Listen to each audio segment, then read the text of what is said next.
लेकिन बीच का भी होता है। और जितनी श्रद्धा भक्ति के साथ अपने सच्चे देवशास गुरु की भक्ति कर रहा है, उतनी श्रद्धा भक्ति के साथ दूसरे कुल देवताओं की भी पूजन पाठ करता है। यानी आप इस मंदिर में दर्शन करते देखोगे तो कहोगे अरे वाह, एक सम्यक दृष्टि के दर्शन हो गए।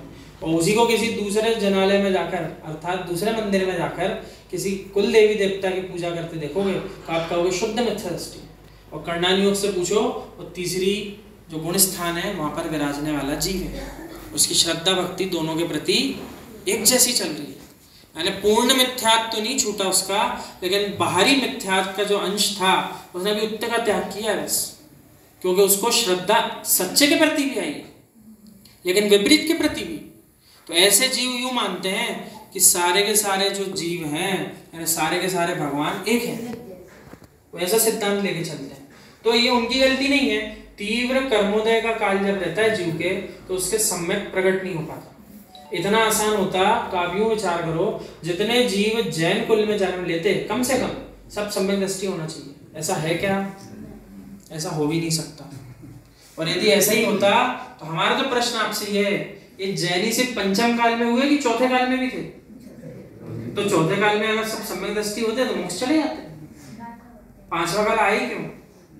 लेकिन ऐसा नहीं, यानी चौथे काल में भी सारे सम्यक दृष्टि हों, ऐसा कोई नियम है क्या कि जितने जैन चौथे काल में जन्म लेंगे जैन कुल में सब सम्यक दृष्टि होंगे? इतना आसान काम नहीं है। तीर्थंकरों के काल में भी जिन जीवों ने जन्म लिया, तीर्थंकरों के पंच कल्याणकों को भी जिनने मनाया, तीर्थंकर भगवान की वाणी भी जिनने सुनी, उसके बाद भी मिथ्यात्व नहीं छोड़ पाए।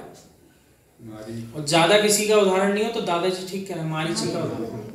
जब पहले तीर्थंकर के समो शरण में मिथ्यात्व नहीं छोड़ पाया, कितने लंबे काल मिथ्यात्व को लेकर चला वो जीव, कौन सा तीर्थंकर बना फिर? तो अब आपने सबने 24वीं पुराण पढ़ा होगा, पहले तीर्थंकर के उस काल से लगा करके 24वें के काल आने तक वर्ष निकाल लेना आप कितने हो गए, जोड़ भी नहीं पाएंगे। कितने कोड़ा कोड़ी वर्ष हो गए, जोड़ नहीं पाएगा। जो एक तीर्थंकर के काल में ही शुरू के जो हुए, इतना लंबा समय था कि आप देखो उनकी पर्याय कितनी लंबी लंबी होती है, कितनी लंबी पर्याय थी। तो इस प्रकार निहारना पड़ेगा कि जीव जो है बाहरी तप को महत्व नहीं देता, लेकिन देना चाहिए। क्योंकि यदि आपको कर्म निर्जरा करना है तो आपको तप का सहारा लेना ही पड़ेगा। जब तक तप रूपी अग्नि का आप प्रज्वलन नहीं करोगे, कर्मों का नाश नहीं हो पाएगा। क्योंकि नए बन रहे, पुराने झड़ रहे। तो यूं भी कहो बराबर बन रहे बराबर झड़ रहे, तब भी मुक्ति नहीं होगी। इतना भी आपसे कहा जितने कर्म आप बांध रहे उतने का क्षय नहीं कर रहे, तो भी क्या मुक्त हो गए आप? फिर जो पुराने बांध के रखे वो कब झड़ेंगे? यानी 50-50 के मामले में भी आपका काम नहीं बन रहा। मामला तो तब बनेगा जब आपकी 50% से अधिक निर्जरा होना प्रारंभ हो और 50% से कम ही कर्म का बंद हो रहा हो। तो भी ये मनुष्य पर्याय कितने काल की है? तो भी मनुष्य पर्याय कितने काल की है? और यदि त्रियंज गति में गया, नरक गति में गया, तो यूं विचार करो, क्या 50% भी पुण्य कर्म बांधने का काम कर पा रहा है क्या? 50 तो छोड़ो, 0.00 जितने लगाना लगा लो, आगे एक लगा लो, उतना सभी नहीं कर पा रहा पुण्य का काम। नरक में कौन कर पा रहा है? कोई नहीं कर पा रहा। यानी मात्र एक स्थान अनंत पर्यायों के बाद जो मिली वो मनुष्य गति की अभी की जैन कुल की मिली है, जिसमें इतनी समझ है कि पुराना हिसाब किताब भी निपटा सकते हैं और नया बिना बांधे आगे जा सकते हैं। उस पर्याय में आने के बाद भी जिन जीवों को बात समझ में नहीं आ रही, अंदर नहीं उतर पा रही, उनको परेशान नहीं होना चाहिए।